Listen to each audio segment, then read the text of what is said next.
Hi everyone, it's Nini. I'm reviewing Matthew Perry's book, Friends, Lovers, and the Big Terrible Thing. Matthew battled addiction his entire life and lost his battle in October 2023 at the age of 54. He said, "When I die, I want helping others to be the first thing that's mentioned. Addiction is far too powerful for anyone to defeat alone. But together, one day at a time, we can beat it down." My goal is to help honor Matthew's desire to help others. I hope this helps another addict out there not feel so alone, or helps someone who has a loved one dealing with addiction have more insight into the disease. In Chapter 6, Matthew has completed rehab and is newly sober. He was excited to live life not ruled by alcoholism and addiction. He ended a relationship with Jamie Tars because he told her he wanted to focus on his sobriety, but admits he really just wanted to sleep with every girl in LA. He was famous and sober and ready to have fun. He started sleeping with a lot of women, but made it clear he was not looking for anything serious. It would be sex only. He writes, though, that he regrets this, because he would have liked to have gotten married and had children, and he wonders if he would have focused on finding the right woman during this time, he wouldn't be alone today. He says of his decision at the time, you could swap his head for a donkey's ass and no one would notice a difference. He had met Natasha Wagner during this time and said he now realizes she is a woman he could have married and had a family with, but at that time he was only looking for casual things. They stayed friends, and she called him one day and told him she had just become a mother.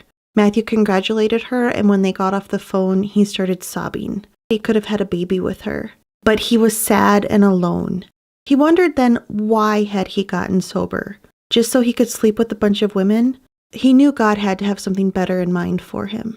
He completed season 9 of Friends and said this was the only season he was completely sober. It was also the only time he was nominated for an Emmy for Friends. He writes he is capable of staying sober unless anything happens. That is so true. It's easy to stay sober when life is going well or is at least stable, but when life tests us, as it always does, that's when it's harder to hold on to sobriety. Matthew says sometimes when he was sober, he felt like he was just a tourist in sobriety. I interpreted that as two ways. One, maybe it was a reference to him relapsing so many times, so the sobriety part was always just temporary. But I also wonder if he meant it as sobriety being an unfamiliar place, whereas being an active addict was more familiar to him. Matthew started helping other addicts and started giving advice and was sponsoring people. He was sober from everything for 2 years. A girl he had a casual thing with had wanted a real relationship and was taking it hard that Matthew didn't want that. He was at her place and she had went into the bathroom crying. Matthew was in her bedroom, listening to her scream and sob, and felt like he had no control over the situation. He then noticed a bottle of Vicodin on the nightstand. It was tipped over and 3 pills had spilled out, and they were illuminated by the lamp. He took those 3 pills. He writes, "I was in deep, deep shit again, because once you puncture the membrane of sobriety, the phenomenon of cravings kicks in, and you're off to the races one more time." He started using pills and drinking again, and writes, "I was knowingly surfing down a long slide to oblivion, but it was bigger than me. There was literally nothing I could do about it. Looking back, all I would have had to do was tell someone about it, but that would mean I would have to stop. Stopping was not an option." In 1999, his agent sent him the script for The Whole 9 Yards. Matthew saw that Bruce Willis, one of the most famous actors in the world, was attached, and this excited him. Matthew met Bruce for supper at a fancy LA restaurant. Afterwards, they went to Bruce's house and into his backyard, where they shot golf balls into the San Fernando Valley below. They drank and chatted, and an instant friendship began. Matthew got the role in The Whole 9 Yards, but he was using and drinking again, so he worried he wouldn't be able to pull off the role. He was not ready to give up alcohol, though, so he called a dealer and got Xanax.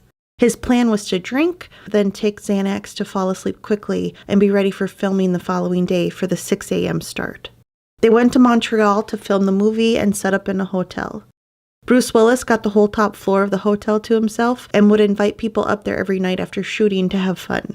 Matthew writes that filming was easy. All he had to do was act scared of Bruce and in love with Natasha Henstridge. Matthew realized there was a difference between him and Bruce Willis. Bruce was a partier. Matthew was an addict. Bruce didn't have the addiction gene. He could easily turn it on and off. Matthew struggled to do that. Matthew says there were plenty of people in Hollywood who could party and still function. He was not one of them. The Whole 9 Yards was a very successful movie. Before it premiered, Bruce had doubted it would be successful. Matthew had bet him if it was successful, Bruce would have to make a guest appearance on Friends. That's how Bruce Willis ended up in 3 episodes of season 6. The movie became #1 and Matthew felt like a dream had come true because he was on the #1 TV show and in the #1 movie at the same time. This was something only Michael J. Fox had ever done before. But this was shadowed by Matthew's addiction, which he writes had progressed to a dangerous level. Drugs and alcohol had completely taken over. He writes, "I was so strung out on drugs and dealing with drug dealers that I couldn't actually leave my bedroom. Instead of a grand moment of pure fame, dealing with drug dealers was all I was doing."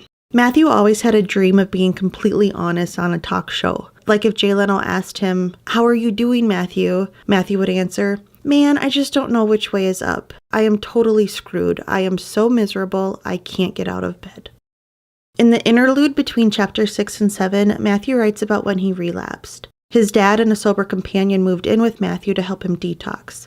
Things were going well, but Matthew had hidden a bottle of Xanax in his bedroom. He writes, "This is what it's like to be an addict. You do things you never dreamed you would do. My wonderful father had dropped everything to move in, to love and support me through one more self-created disaster, and I paid him back by hiding drugs in my nightstand." One night Matthew couldn't sleep. His body was going through detox. So he took 4 Xanax. He still couldn't fall asleep. His mind was racing with fear and self-loathing, so he took 4 more.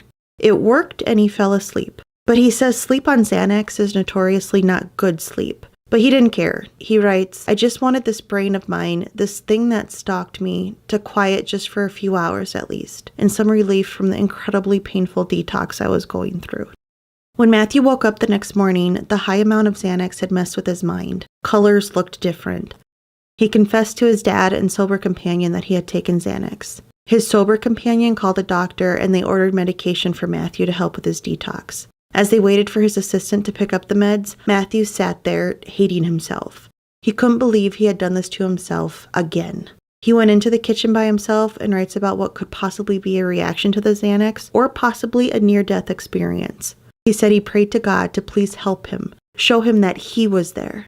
All of a sudden, the room began to fill with a golden light, and Matthew started to feel really, really good, like he had taken the perfect quantity of drugs. It didn't feel like his blood had been replaced with warm honey, which is how he felt when he took opioids. Instead, he felt like he was warm honey. For the first time in his life, he felt like he was in the presence of love and acceptance and like everything was going to be okay.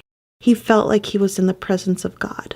He stayed in this moment for about 7 minutes and says to insert a 7 minutes in heaven joke, and then the euphoria began to die down. He started to sob so hard his shoulders shook. He cried because for the first time in his life, he felt okay, safe, taken care of. God had answered his prayer and showed him what life could feel like sober.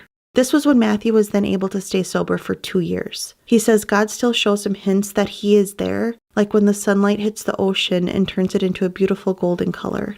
Or when he sees the light return to somebody's eyes when they come out of darkness and into sobriety. In chapter 7, Matthew writes about filming the last episode of Friends, which was filmed on January 23rd, 2004. He said after they filmed that final scene, everyone was crying except for him. He said it might have been because he was on Suboxone, which is an opioid withdrawal drug. You are only supposed to take it for 7 days. Matthew had been on it for 8 months. He was obviously sad about the show ending, but knew it was time for everyone to move on. Friends had been a safe place for him, a reason to get out of bed. He looked back on all of the good memories over the 10 years of the show, but he worried about where his future would bring him.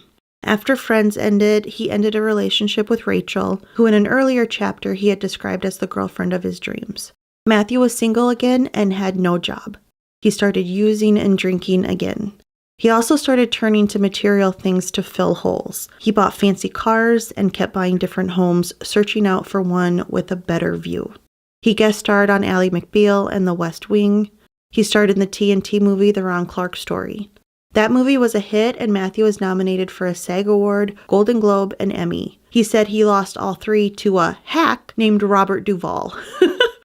Matthew felt he was too young to retire, so he told his agents he only wanted to do dramatic work. They got him on the TV show Studio 60 on the Sunset Strip. The show had good praise at first, but it only lasted 1 season. He writes about a woman he met in 2005. He doesn't name her, but I'm pretty sure he's talking about Lizzie Kaplan. If I'm wrong, just ignore all the pictures I'm about to insert. Matthew says he was 36 and she was 23 when they met. They were strictly friends with benefits for 2 years. Then Matthew realized he was in love with her. When he told her, she agreed they were in love with each other. Matthew says this was one of the most normal times in his life, even though he was still occasionally taking OxyContin. They would end up being together for 6 years. For Christmas one year, Matthew decided he was going to ask her the question. He paid a lot of money to have an artist create a painting of the two of them. Matthew's manager had told him they had sent 1,780 texts to each other, so Matthew had the artist paint 1,780 hearts into the painting, mushing them all together to form one big heart. He gave her the painting and then was going to ask her the question, but fear got the best of him. Matthew writes, "I had missed the moment. I'd been seconds away. Seconds and a lifetime. I often think if I'd asked, now we'd have 2 kids and a house with no view. I wouldn't need the view because I'd have her to look at. The kids too. Instead, I'm some schmuck who's alone in his house at 53, looking down at an unquiet ocean." Matthew created a show called Mr. Sunshine. Lizzie Kaplan did guest star on that for one episode and played a Friends with Benefits of Matthew's character. Kinda gotta wonder if that was art imitating life. Matthew says the show was a big success for 2 weeks and was eventually canceled. Matthew said he had nothing to do and no one to love, so he relapsed and ended up back in rehab. In the interlude between chapter 7 and 8, Matthew writes about being in a New York treatment center and jonesing bad for opioids. He had gone through detox and it hadn't worked, so he was now going through withdrawal. His body was screaming. He tried telling staff and counselors he was going through withdrawal, but they didn't listen to him. So Matthew had a drug dealer come to the rehab. Matthew got busted for that and they kicked him out. They sent him to a different rehab center. He was taking a daily 6 milligrams of Ativan, and that rehab didn't give out Ativan. Matthew writes, "My own experiences and years of conversations with other addicts has led me to believe that most of these places are pieces of shit anyway. They're hell-bent on taking advantage of sick, needy people and cashing paychecks. The whole system is corrupt and completely effed up." He says take it from him because he's paid millions of dollars into the system. That's where I'll end the video for today. I hope you come back for my next video as I continue reviewing this book. Thank you so much for watching. I'll see you next time. Bye.